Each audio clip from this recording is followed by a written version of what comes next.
Hello, everyone. Oh, I wasn't in quite the right place. I am being joined by Eva from Poppy Loves London, and she is a influencer. She is a blogger. She does lifestyle, and look, there she is. She's arrived. Woo! Except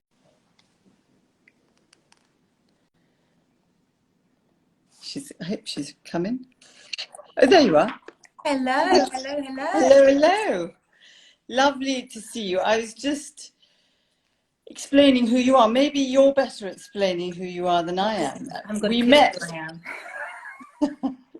We met from your wonderful, huge book club, Poppy Loves Book Club. That's right, which we can talk about definitely. Yeah, so I've actually been writing my blog for over 12 years. Um, Wow. so yeah, back in the day, before it could have been any kind of career path at all, it was, well, this is nice, and it just progressed and progressed. And meanwhile, I was sort of ping-ponging from career to career, backwards and forwards behind the scenes. And then the blog was the one, and then enter Instagram and a whole new world, a whole new community. How And amazing. hello, everybody that's joined us, everyone on Instagram, who I'm sure are followers of yours and followers of mine. Yes, it's lovely Um, to see them all. Lovely to see you all. And do ask questions because we're going to be talking about how COVID has shaped our lives. And we're still in a pandemic. It ain't over. No. But so finish saying who you are. I just wanted to say hello to everybody who's joined us. Yes, well, I mean, that's basically me in a nutshell. And now my blog is my full-time job, as well as Instagram, just writing about London and things that I love. And the online place that I inhabit, I wanted it to be positive. I wanted it to be full of things that I like and I love. And if I can support as many independents and small businesses, so much the better. But it's been a real journey, and it's been, a huge change from when I first started it, and I'm still learning. Lots more to do and learn. But I think, is that it in a nutshell? I mean, that's my work stuff. I mean, I saw I feel Instagram for me has been an amazingly warm kind of embracing place where I feel very safe and I feel people are very kind of open and honest. And there isn't the reputation it has, is it? I mean, but for me, it has been it has really helped me through lockdown actually, Yeah. by doing the lives, by connecting with people when everything was shut down. And I was kind of, isolating like everybody else. And I saw that on your posts, you did lots of different posts that people could do in lockdown, like where to have guitar lessons, how to get deliveries of food, Yeah. masterclasses of how to be an Instagram. So you did lots of things. You wanted to reach to your community as well. I did. Well, when lockdown hit, my daughter wasn't yet 2. And so we were just going bananas.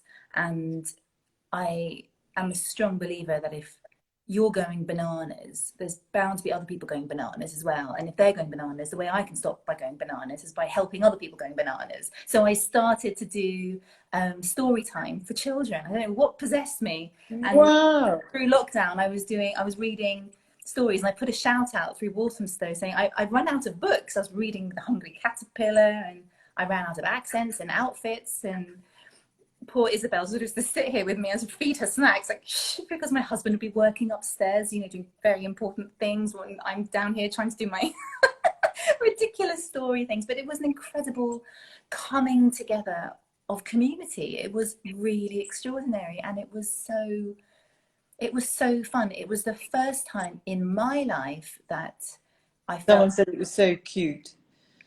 we were all in it together, no Yeah. matter where you were, what country you were in, how old you were, what your circumstances were. And of course, there would be some extremely difficult circumstances and things that we can't even possibly imagine and relate to. But on the just very big generalization, but we were in it together. Everyone knew how we were all feeling, and it for me, it was the most positive thing to come out of such a terrible thing. That sort of sense of camaraderie and feeling like we're in it together and you're not on your own and everyone understands. And there is that, there was a kind of because in some ways we can never fully understand another, and yet, as you said, it was a universal experience globally. So everyone had an experience of it. It wasn't like we were outside looking at other people. And as you said, there was this big spectrum of experiences. It was by no means the same for everyone. Yeah. But what I kind of felt from looking at your gram was that there's this goodwill towards each other. You know, I've got children who've all got children, and so with them, they have jobs and had jobs, but also they were primarily looking after young kids. So they didn't have any of the normal networks of support like you didn't have. They didn't have the play group, the joining up with other mums in cafes. They still had to do all the stuff and work, and yet somehow they weren't able to do the work simply because they were parenting more than their partners. Yeah. And the pressures of that and the loneliness of that was so difficult. So the first lockdown produced the best community spirit, thanks to people like you, Eva. Oh, thank us from Fran. So Fran is, thank you, Fran. She's very heavily involved in the book club. So Fran was one of the very first members of book club. And then, yeah, so I know, thank you, Fran, for that comment. It was, yeah, it was a really difficult time. And I could feel in myself that this is, from on a personal level, where I get my energy from, where I get my life affirming spark from, is connecting with people. So Yeah, I go and work in a cafe because also I get to chat to people and I get to have that interaction, and you see people walking by and you wave to someone you know and you feel whole and you feel connected and part of something, part of a community. And a sense of belonging. A real sense of belonging. And that is something for me that I actively seek out and make happen. And by that I mean, I know my postman's birthday, I know Wow. my milkman's name, I know the street cleaner's birthday. I make it my business to know, so that I can say, good morning, Cecil, how are you doing? And when Izzy comes Happy out, birthday. happy birthday, and give him a That's present. amazing. And or Izzy's made him a card, and it gives Izzy a sense of belonging. So I'm part of this community. And I set up our Can I just pause, because Trish wishes that I lost my partner to COVID. I'm so sorry, Trish. And lockdown was horrible. It must have been horrendous. But I felt the love of community, doing what they could do to help. I'm so glad you felt that at such an unbelievably difficult time. Oh yeah, absolutely. Such challenging times. I'm so sorry, Trish. Yeah. Yeah, the community, that sense of belonging. And you know, in years gone by, you wouldn't have thought twice about it. You would have gone to your church, your place of worship, and that's where you'd go, and the community would pour in, and you'd be, that was it. And Yeah. or the lack of the town hall, the lack of the place to gather. And I've always sort of had ticking along in the back of my mind, oh, what can I create some kind of town hall situation Yeah. on Instagram that's not political, that's not about changing this, that, or the other, but it's a bit like, anyone made any jam recently? Anyone got any recipes? How are you feeling? What are you reading? That I need, like talking to your neighbour over the fence, absolutely, that kind of thing. which I did do. So do you think Instagram has provided you with that? Do you think you use this as a platform, Yes. like the village hall, like the church? Yes, Because I haven't thought of it like that. Yeah, without religion. I do. I think I haven't fully joined those dots. I haven't said that to myself, but I always say on Instagram, my DMs are open. So I'll talk about something and I'll say, if you've got a question or you need support or you want to talk about it, please message me. If I can't help, I'll help you I'll do my best to find someone who can. You know, I'm not just Instagram has got this way of creating this extremely odd veneer over real life. Behind every account is a real person. And the mess of every life, the pain and The suffering of mess, every life, the mess, and the joy, the absolutely. And the mess is something several times I've just, you know, you'll see on Instagram a lot of influencers or people saying, "Oh, I've made this beautiful, whatever it is, incredible recipe," and then I'll sort of pan out and the mess, you know, because it's real, and the mess is the days of laundry that I just haven't done. And yes, I've been wearing this jumper for 3 days running, but I don't care because, you know, we're But not. it's more real. You're trying to make it more real. I mean, Yeah. so in the realness of it, give us some of the hard parts, the bits that you really couldn't really join on. You couldn't go online. You couldn't blog because. Well, something that's really important for me and social media is that when I'm talking to people about social media, and I talk to parents as well about social media with their children, they get, "Oh, my child," and they don't know how to handle it. And one of the biggest things I say is that you have to give yourself full permission to be private on social media. You are allowed to not give everything. You are allowed to keep some things back just for you, for your family, for your dear ones. And so it wasn't that I felt like I couldn't share certain things. You chose not to. It didn't feel appropriate to come onto Instagram in floods of tears when our neighbours again were doing some sort of hog roast in the garden and playing the awful music and chucking glass over the fence. I talked about it in retrospect when I was stronger, when I was in a position where I'd be able to support others who were also going through it and offer some advice and say, this is the solution that I found. And I definitely could have turned to Instagram in my time of need. I definitely could have turned like a drama, like making it a local drama. It would have been a drama, but I would have found great support, and I would have found help there.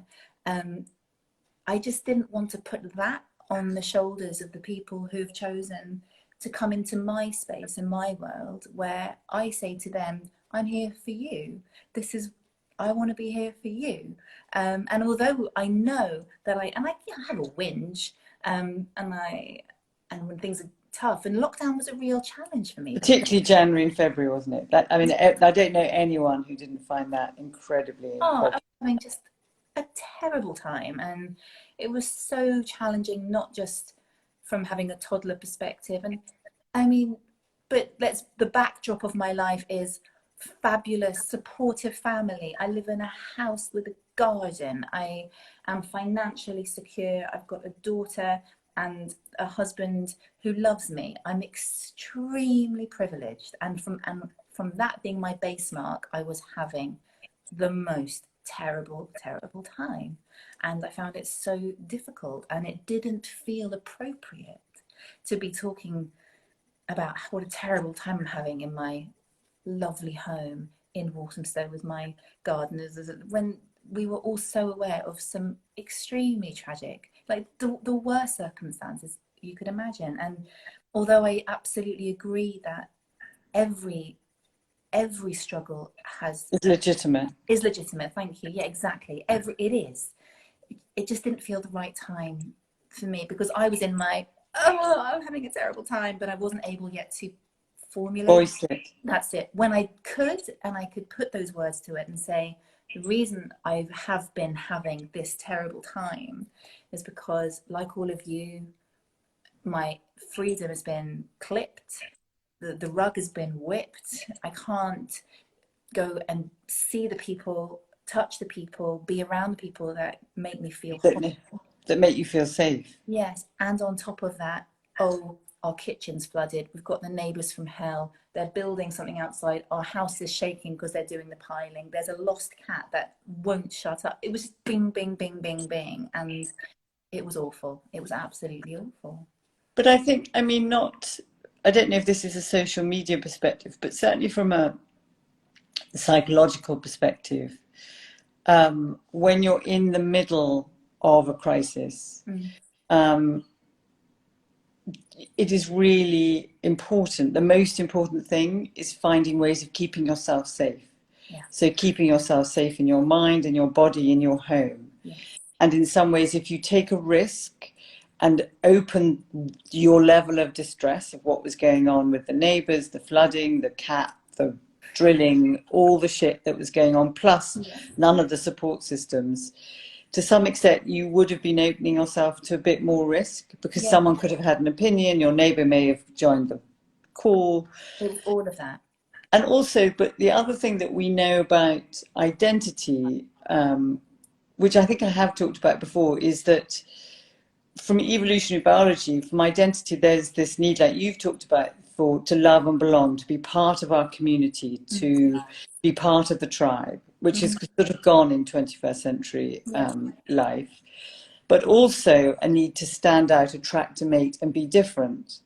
And so in some ways those are conflicting needs, but actually we can find a way of aligning. So in some ways you on social media, teaching people, supporting people, getting people together, you are standing out and being different, Yes. but you are also meeting the need of being part of your community. So you're kind of both, but also what you're saying is within that, I need my boundaries. Yeah. I need, you know, my own level of safety, and boundaries are so crucial for your psychological safety. Yeah. That's exactly it.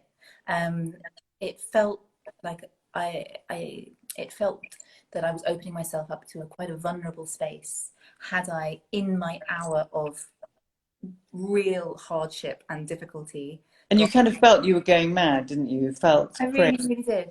I really, really did. And what stopped me from that was really making myself the person that was about that was able to be there for other people. I said, I'm just, because I know I've got the capacity to do it. I'm feeling awful. This is a terrible time, but I know I've got it, and it's not damaging. This is going to give me energy. This is going to reaffirm what I know to be true about life, about relationships. I just want to do this, and I did, and I did it by supporting local businesses. I did it by setting up the neighborhood WhatsApp group and leaving cake on people's doorsteps with surprise. I just did it because I just wanted to do it because it made me feel better and good and positive. And all the research supports that, is that in crisis, part of being in crisis is that you need to kind of way of expressing it and naming your emotion and kind of allowing yourself to feel it, and also not lose your sense of agency. And Yeah. that part of being human is being altruistic. It's a huge part of our way of feeling alive and safe is meeting. So, I mean, the research shows helping others does us good. It lowers our cortisol levels. It lowers our stress levels. And so interesting that when you were feeling your worst, Yeah.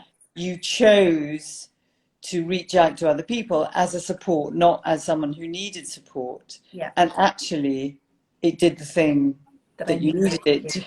Yes. Yeah, absolutely. And I think, and you became a volunteer, didn't you, for the NHS? And I think a lot of people found that stitching together of being with each other in small ways Yeah. Was incredibly important. And that also we missed the small connections of saying hello to your postman or That's a it. coffee, you know, the Yeah. person you get your coffee Highly from. recommend it. It's an amazing thing when you say to your postman, first of all, if you don't know their name, ask them their name. That's such a nice thing. Do you And know, then I've never thought to do that. Isn't that terrible? it's not terrible because we don't, it's a different way of living. Yeah. I grew up knowing my milkman's name, but everyone knew him because there was a milkman and everyone, he was part of that community. And I just remember, I remember Paddy, the milkman. And so when we move, wherever I've moved, I've just, I've forced myself and forced the community together, and I've just made it so. And my postman, So it's like stitching each other together with naming names, knowing birthdays. yes, that little things, because now Yeah. when it's the postman's birthday, I can text the whole WhatsApp group on the street and go, guys, it's your postman's birthday today. And what a wonderful thing for That him. is such a lovely thing. And it's a really special thing. And it makes me feel, it's a you know, it's a purely selfish thing as well. It makes me feel not Good. just good and fulfilled and connected. I feel safer.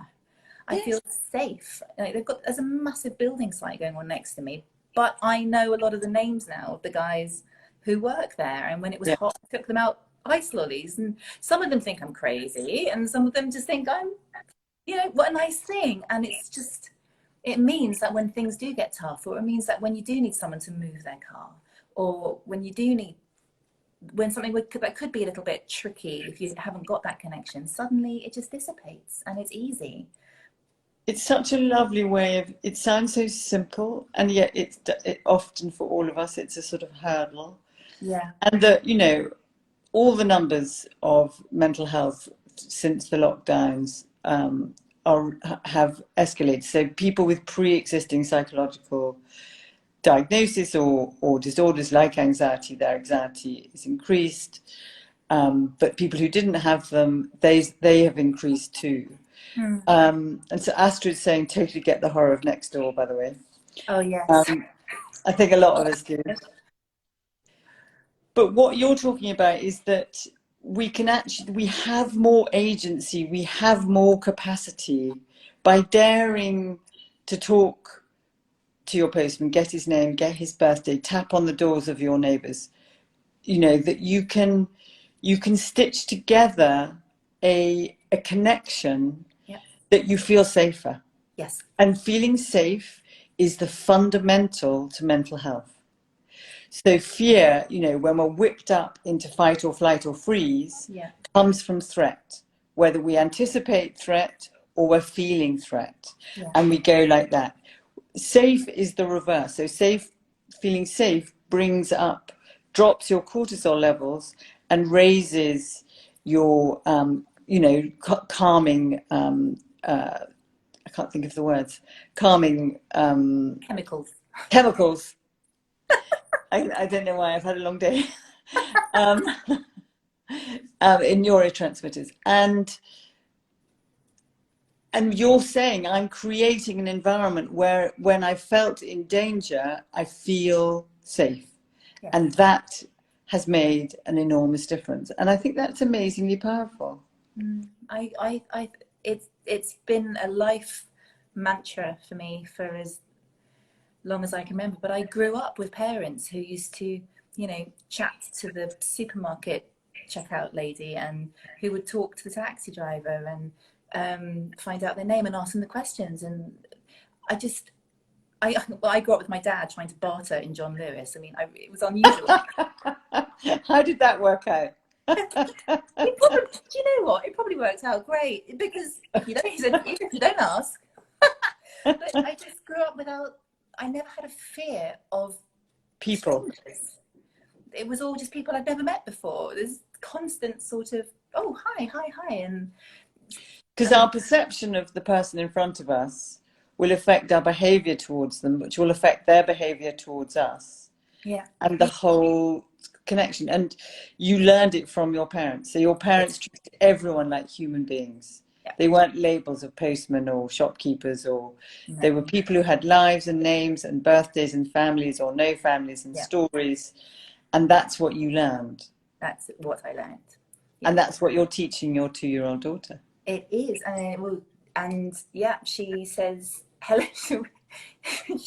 Yes, but I realise as well that boundaries are also important. But I figure at the moment, while I'm walking along with her, it's absolutely delightful that she said, oh, that man's got a nice hat on. And it's like, yes, he does. And she'll say it really loudly, and that man will just find it. Turn around and smile. Absolutely. Oh. And she gets a smile from a stranger. And I mean, yes, boundaries is a whole other thing, and understanding Keeping her safe. Yeah. safety, quite. But there is something about reassembling the community and owning your part in it, and deciding that you want it and making it happen. And that's a lovely message. It's just not very difficult. It's not difficult. And I used to live in, You have to dare, don't you? You have to dare. you do. And every The time worst you that do can it, it's a happen. bit less scary. Yeah, yes, Yeah. honestly. It's We, interesting because you said that you mentioned earlier about this need to show on social media that you're an individual, there's something different about you, something special. yeah. Blah, blah, blah. And I knew I was going to forget her name, and I have forgotten her name. There was an amazing writer who, oh my goodness, and now I can't even remember the name of the Doesn't program. matter. Disaster, but she was giving her BAFTA speech, and she was talking about social media. And as you know, she wasn't talking about social media, but I can apply it to social media. And she was essentially saying to the young people, you don't have to be loud. You don't have to fill every space. Sit and be quiet and just see what comes out, see what happens. And I was like, that's the message. That's the message of social media.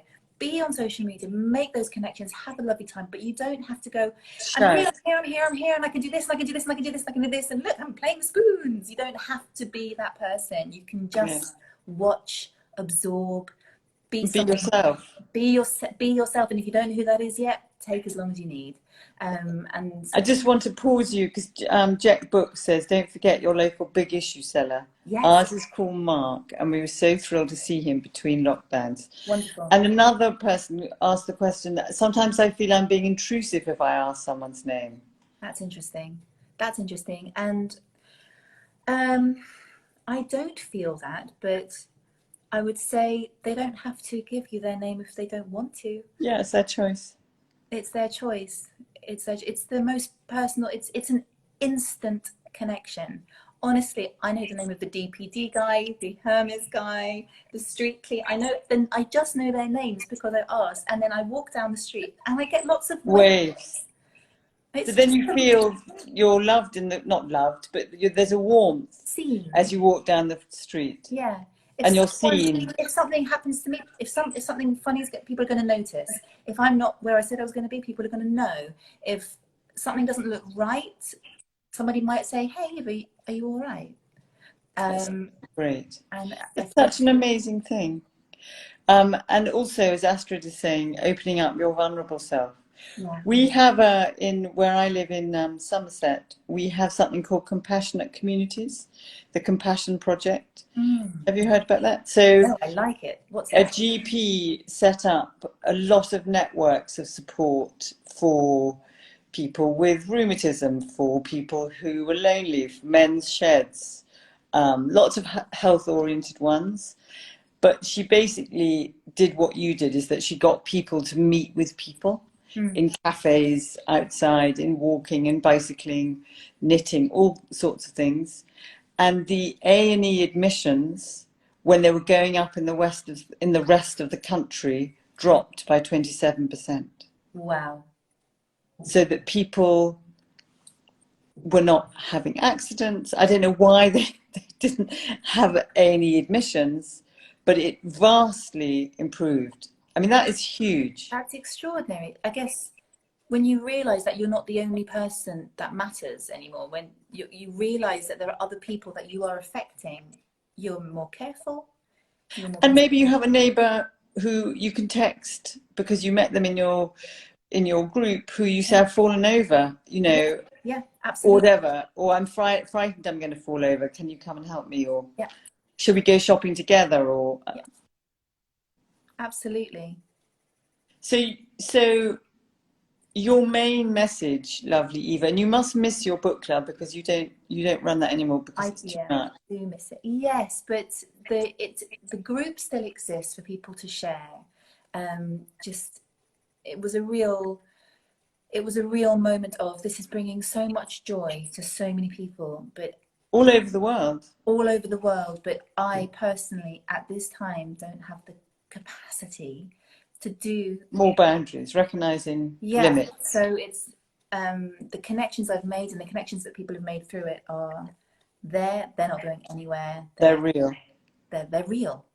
They are real. And so what I know, the power of that, of bringing people together, of helping people feel connected. Because when you've got a thing, as in I'm I've got a baby, I'm going to go to a baby group. I play the ukulele, I'm going to join a ukulele group. If you've got a thing, it's a little bit easier. If you don't have a Thing. thing, you can feel terribly at sea, I think, and just lost, Lost. Yeah, really, yeah. really lost. And I would say, if the thought of asking your postman a name makes you feel a bit odd, start with something that's really familiar. So if you go to a local pub, for example, do you actually know the name of the barman? Do you know it? Maybe find out. I used to live next to a pub when I used to live in Notting Hill. I used to live next to a pub, and I don't really drink, but I used to. But as soon as I moved in, I found out their names, and so I'd walk past and I would just wave every day as I came past the station. I'd wave and I'd get a wave back, and then So nice. if I had a rotten day, I'd taken a pack of ginger nuts and they'd make me a cup of tea. Prop myself up at the bar, dunking my ginger nuts, because that's how cool. But it's like better for everybody. I mean, we're coming to an end, and I guess it's something that we could really talk about. But all the research, is so robust about this that at the end of the day, the thing that matters most is love and connection to others. Yeah. Then when we look back at our lives, it's that we have had loving, real relationships. And within that, there are lots of mini relationships, those micro relationships that really, really matter too, that you're talking about, because they give you this warmth that pops up as someone waving at you, giving you a ginger nut, saying your name, saying hello to your child. All of that makes such an enormous difference. And the sense of safety and belonging and warmth and connection to them then transmits to your partner, to your children, because you're not bad-tempered because you feel the world is a horrible place. You're not scared and alone because you feel isolated, and you don't take it out. So it builds this quite, in some ways, small thing that doesn't take a huge amount of time, has massive consequences. Yeah, massive impact. And it ripples because people see it and they want to be part of it. And it's, that sense when that thing when you go to a party and you don't know anyone and someone says, "Oh, hi, would you like to meet?" And you just go, "Oh, thank goodness." Being that person that joins those dots and says, "Oh, meet." Belonging. I'm interested in you. I hate strangers and saying, "Hello, I'm Julia." I hate that. Yeah. But someone coming to me and saying, "Let me introduce you to Eva." Lovely. I'm up for it. Yes, and if we can all be those people that are looking out, because if you're at that party feeling really lost and scared, and no one wants to talk to me. Honestly, living in a big city can feel like that party. It really, really can. And ultimately, everyone just wants to feel connected. Everyone wants to feel safe. Everyone does, and it's just. And it's essential to our well-being. I mean, it's a foundation to our well-being. I agree. So lovely, Eva. Tell me where people can find you. Tell us what your next project is, and then we'll have to say goodnight. Oh gosh, well, they can find Poppy Loves London. This is my Instagram account, and find me, just beep and send me a message or whatever, just stay connected. Latest projects, I've just got lots going on with the blog. I'm working with some lovely people at the moment, but that's amazing. So a blog is a business. I promise you, I am don't know. I work with different brands and different businesses, and to help tell their stories, and I'm able to earn a living with some of the bigger businesses who've got in their marketing budgets, they would have influencer budget, and that's how all these people on Instagram are earning a living. It's not just this sort of wishy-washy taking photographs in pretty dresses. It's a huge industry, and I love it. My background is in branding and business, and so I can join those dots, and I enjoy the job. I love the job, and that authenticity comes through, right? So yeah, you're a successful influencer because you genuinely love the dress you're wearing, the local shop you're giving airtime to, and people can feel that, and then they want it too. I hope. Yeah, absolutely. It's that fabulous empath, Eva. It's been such a pleasure, and I will come Love to find you see in you. Somerset, Julia. I will Come come. and find me. I'd love to. I'd love to. And thank you so much for joining me. It was You're really so welcome. such a pleasure. And we'll stay in touch, won't we, Eva? 100%. Have you got ginger nuts? Because I mean, if we haven't got ginger, yes. Don't worry, I'll get ginger nuts. All And right. everybody who joined us, thank you so much for listening and joining us and for your comments. And we'll speak soon. Definitely. Lots of love. Bye.